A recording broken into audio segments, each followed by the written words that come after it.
મિત્રો ટેટ 1ની પરીક્ષા નજીક આવી રહી છે ત્યારે નવા સિલેબસ મુજબ બાળ વિકાસ અને શૈક્ષણિક શાસ્ત્રના ટોપ 50 MCQ આપણે આ વિડીયોમાં જોઈશું। એનો 16મો પાર્ટ છે। આની પહેલા 15 પાર્ટ અપલોડ થયેલા છે, જોવાના બાકી હોય તો એ પણ જોઈ લેજો।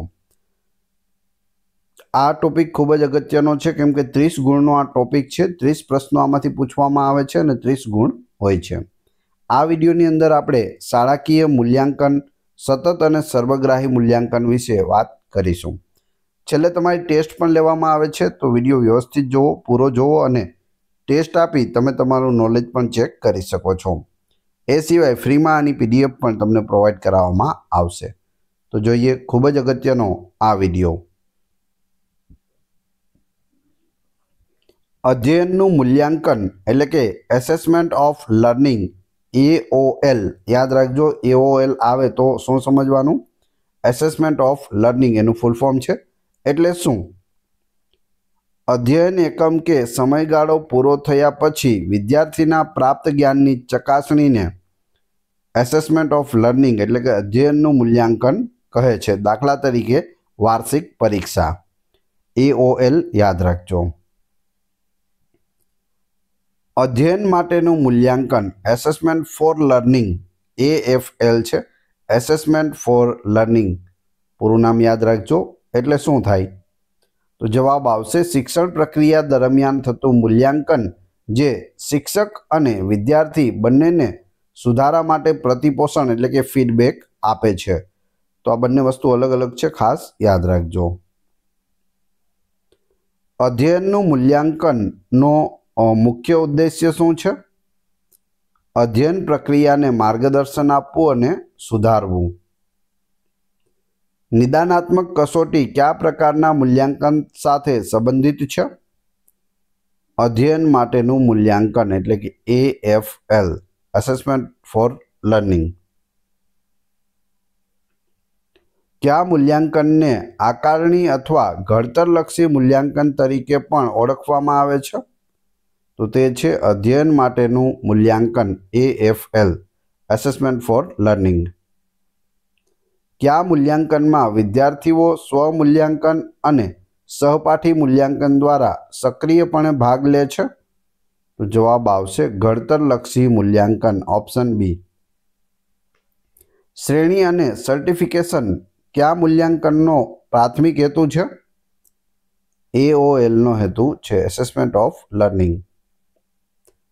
શિક્ષણ દરમિયાન શિક્ષક જ્યારે વિદ્યાર્થીઓને પ્રશ્નો પૂછીને અને પ્રતિભાવ આપીને શીખવવામાં મદદ કરે છે ત્યારે તે કયા પ્રકારનું મૂલ્યાંકન છે?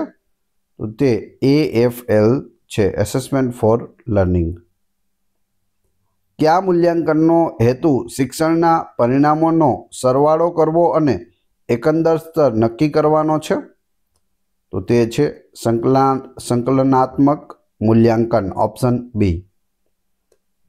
પ્રતિપોષણની સૌથી મોટી ભૂમિકા કયા મૂલ્યાંકનમાં છે? જવાબ આવશે ઘડતરલક્ષી મૂલ્યાંકન। સતત અને સર્વગ્રાહી મૂલ્યાંકન કયા કાયદા હેઠળ ભારતમાં લાગુ કરવામાં આવ્યું હતું? જવાબ આવશે શિક્ષણનો અધિકાર અધિનિયમ 2009, right to education, RTE act 2009। તો ખાસ યાદ રાખજો, CCE સતત અને સર્વગ્રાહી મૂલ્યાંકન, કન્ટિન્યુઅસ એન્ડ કોમ્પ્રિહેન્સિવ ઇવેલ્યુશન। CCCમાં સતત એટલે કે કન્ટિન્યુઅસનો અર્થ શું છે?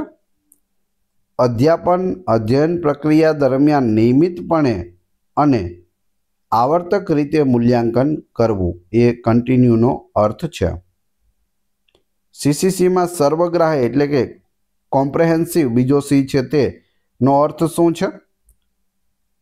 બાળકના જ્ઞાનાત્મક અને સહજ્ઞાનાત્મક પાસાઓ વિકાસના તમામ ક્ષેત્રોનું મૂલ્યાંકન કરવું, કોમ્પ્રિહેન્સિવનો મતલબ થાય છે એટલે કે સર્વગ્રાહીનો।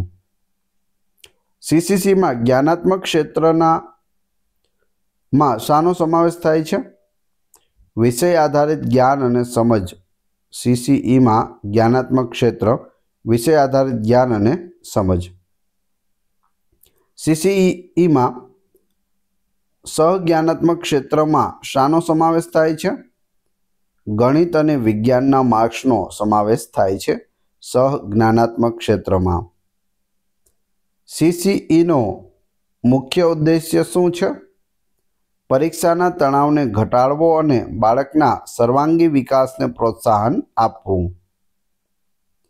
CCEમાં શાળાકીય મૂલ્યાંકનનું મહત્વ શું છે?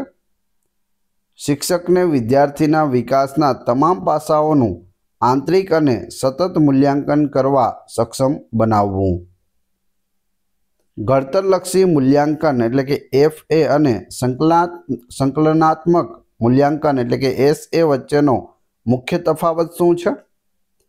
FA અધ્યયન સુધારવા પર ધ્યાન કેન્દ્રિત કરે છે, જ્યારે SA એ અંતિમ ગ્રેડિંગ પર ધ્યાન કેન્દ્રિત કરે છે. તો આ બંનેમાં તફાવત છે. CCEમાં ગ્રેડિંગ સિસ્ટમનો ઉપયોગ શા માટે થાય છે? વિદ્યાર્થીઓ વચ્ચેની તુલના અને સ્પર્ધા ઘટાડવા માટે. CCEમાં શિક્ષકની ભૂમિકા શું છે? અધ્યયનને સુધારવા માટે સતત નિરીક્ષણ, પ્રતિપોષણ અને માર્ગદર્શન આપવું. નીચેનામાંથી કયું ઘડતરલક્ષી મૂલ્યાંકન FAનું સાધન છે? પ્રોજેક્ટ કાર્ય અને મૌખિક પ્રશ્નોત્તરી. Option B. વિદ્યાર્થીના સહજ્ઞાનાત્મક ક્ષેત્ર દાખલા તરીકે વલણ અને કૌશલ્યોનું મૂલ્યાંકન કરવા માટે કયું સાધન સૌથી યોગ્ય છે? નિરીક્ષણ અને ચેકલિસ્ટ સૌથી યોગ્ય છે. પોર્ટફોલિયો એટલે શું? પોર્ટફોલિયો એટલે સમય જતાં વિદ્યાર્થીના કાર્યના શ્રેષ્ઠ અને પ્રતિનિધિત્વરૂપ નમૂનાઓનો સંગ્રહ. CCEમાં એનેક્ડોટલ રેકોર્ડ શા માટે મહત્વપૂર્ણ છે? બાળકના વર્તનના ચોક્કસ અને નોંધપાત્ર બનાવોને વ્યક્તિલક્ષી રીતે નોંધવા માટે. ઘડતરલક્ષી મૂલ્યાંકન માટે કેટલો ભાર હોવો જોઈએ CCE મુજબ? તો વ્યક્તિલક્ષી જે ઘડતરલક્ષી મૂલ્યાંકન છે તેની વાત છે, તો 40% હોવું જોઈએ. 2 સત્રમાં 4 FA એટલે કે ઘડતરલક્ષી મૂલ્યાંકન એટલે દરેકના થશે 10%. 4 વખત FA લેવાય તેમાં 10% હોય છે એટલે 40%.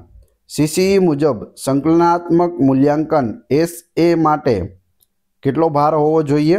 તેના માટે 60% હોવો જોઈએ. 2 સત્રમાં 2 SA લેવાવા જોઈએ અને દરેકના 30% હોય છે. 1ના 30 એટલે 2ના 60. મૂલ્યાંકન કસોટીમાં વિશ્વસનીયતાનો અર્થ શું છે? કસોટી અલગ અલગ સમયે લેવા છતાં સમાન પરિણામો આપે. મૂલ્યાંકન કસોટીમાં પ્રમાણભૂતતાનો અર્થ શું છે? કસોટી ખરેખર જે માપવા માંગે છે તે જ માપે. મિત્રો, વિડીયો પસંદ આવી રહ્યો હોય તો લાઈક અવશ્ય કરી દેજો અને ચેનલ ઉપર નવા હોય તો ચેનલને સબસ્ક્રાઈબ કરી બેલ આઇકોન પ્રેસ કરવાનું ના ભૂલશો, જેથી રોજે રોજ આપને સારા વિડીયો મળતા રહે. આ ચેનલ ઉપર દરરોજના 2 વિડીયો છે તે અપલોડ કરવામાં આવી રહ્યા છે. આગળનો પ્રશ્ન જોઈએ. કયા મૂલ્યાંકન સાધન દ્વારા અધ્યયન પ્રક્રિયામાં રહેલી મુશ્કેલીઓને ઓળખવામાં આવે છે? તો જવાબ આવશે નિદાનાત્મક કસોટી. Option B. CCEમાં નિર્ણય લેવાનું કૌશલ્ય કયા ક્ષેત્રમાં મૂકવામાં આવે છે? સહજ્ઞાનાત્મક ક્ષેત્ર જીવન કૌશલ્યોમાં મૂલવવામાં આવે છે. CCEમાં પ્રતિપોષણ કેવું હોવું જોઈએ? સમયસર, રચનાત્મક અને સુધારા માટે માર્ગદર્શન આપતું પ્રતિપોષણ હોવું જોઈએ CCE મુજબ. CCEમાં ડિસગ્રેડિંગનો અર્થ શું છે? માર્ક્સને બદલે ગુણવત્તા અને ગ્રેડ પર ભાર મૂકવો. મૂલ્યાંકનનું સામાજિક મહત્વ શું છે? સમાજને શિક્ષણની ગુણવત્તા અને બાળકના વિકાસ વિશે માહિતી આપવી. CCEમાં મૂલ્યાંકન પ્રક્રિયાની પારદર્શિતા જાળવવા માટે શું કરવું જોઈએ? મૂલ્યાંકન માપદંડો અને પરિણામોની વિદ્યાર્થીઓ અને વાલીઓને સ્પષ્ટ જાણ કરવી. જો કોઈ બાળક વારંવાર મૂલ્યાંકનમાં નિષ્ફળ જાય તો શિક્ષકે શું કરવું જોઈએ? નિદાનાત્મક કસોટી દ્વારા તેના શીખવાના અંતરને ઓળખી ઉપચારાત્મક શિક્ષણ આપવું જોઈએ. કયું મૂલ્યાંકન શિક્ષણ પ્રક્રિયાના પ્રારંભમાં લેવામાં આવે છે? પ્લેસમેન્ટ મૂલ્યાંકન. CCEમાં મૂલ્યાંકન પ્રક્રિયા કેવી હોવી જોઈએ? વિવિધ, લવચીક અને બાળકોની જરૂરિયાતોને અનુરૂપ હોવી જોઈએ. જો કોઈ શિક્ષક વર્ગમાં સર્જનાત્મક પ્રવૃત્તિઓ દ્વારા મૂલ્યાંકન કરે તો તે કયા ક્ષેત્રને માપે છે? સહજ્ઞાનાત્મક ક્ષેત્રને માપે છે. દાખલા તરીકે કલાત્મક કૌશલ્યો. Option C. CCEમાં અધ્યયનનું મૂલ્યાંકન એટલે કે AOL એસેસમેન્ટ ઓફ લર્નિંગ કયા હેતુને પૂર્ણ કરે છે? અધ્યયન પૂર્ણતાના સ્તરનું પ્રમાણપત્ર આપે છે. Option B. ઉપચારાત્મક શિક્ષણ કયા મૂલ્યાંકનના પરિણામો પર આધારિત છે? નિદાનાત્મક મૂલ્યાંકન. Option B. કયા પ્રકારનું મૂલ્યાંકન વિદ્યાર્થીઓ પર સૌથી વધુ તણાવ પેદા કરે છે? સંકલનાત્મક મૂલ્યાંકન. Option B. મૂલ્યાંકનની પ્રક્રિયામાં રૂબ્રિક્સનો ઉપયોગ શા માટે થાય છે? જવાબ આવશે ગુણવત્તાના માપદંડોને સ્પષ્ટ કરવા અને મૂલ્યાંકનને વધુ ઉદ્દેશ્ય એટલે કે ઓબ્જેક્ટિવ અને પારદર્શક બનાવવા માટે. શિક્ષક જ્યારે બાળકોને ભૂલો શીખવવાની તક છે તરીકે જુએ છે ત્યારે તે કયા મૂલ્યાંકન અભિગમનું પાલન કરે છે? AFL assessment four learning. AFL. કયો ખ્યાલ સર્વગ્રાહી પાસા સાથે સીધો સંબંધિત છે? તો તે છે જીવન કૌશલ્યો અને વલણોનો વિકાસ. CCEમાં નિરીક્ષણનું મહત્વ શું છે? વર્ગખંડની પ્રવૃત્તિઓમાં વિદ્યાર્થીના વાસ્તવિક વર્તન અને જોડાણનું મૂલ્યાંકન કરવું. શાળાકીય મૂલ્યાંકનનો મુખ્ય ફાયદો શું છે?